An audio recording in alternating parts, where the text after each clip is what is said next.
Ayan lakay, magluluto tayo ng tikoy. O ayan, tikoy. Tapos ito na yung laman niya. O, hiwa-hiwa ko na. Tapos ito na yung naluto. Tapos ito niluluto pa natin. May kasamang itlog yan. Bababad natin sa itlog ganyan. Ayan. Malinis naman yung kamay ko dahil naghugas ako. Kasi malagkit yan. Yan.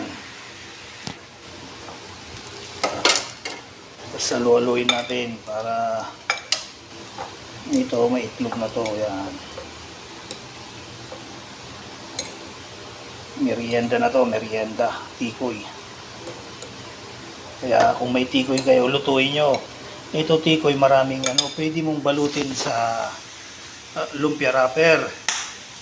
Pwede mong lagyan ng itlog kung ganyan lang, ganito. Kakaluto. O yan. Balik rin natin. Doon.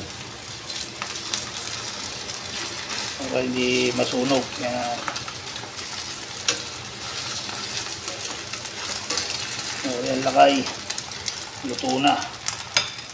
Nilipat na lang natin dito. Hinaan natin yung apoy, medyo malakas pa ng konti. Yan. Para maganda yung pagkakaluto. O yan. Meron na tayong meriendang tikoy.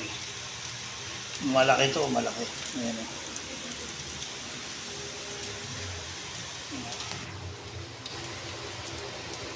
Tikman natin.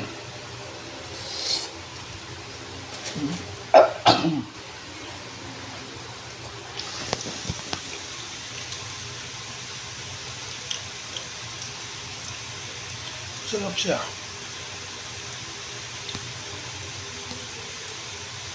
Masarap siya. Tamis.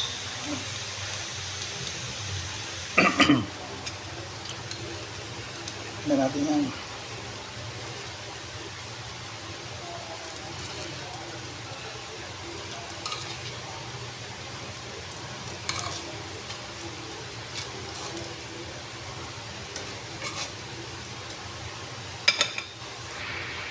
Kaya na lakay, konti na lang, maluluto na lahat. Yan, bilisan natin at baka madali tayo.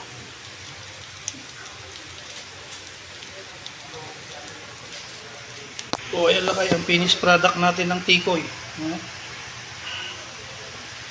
Tikoy. Ayan lakay, God bless, ingat-ingat.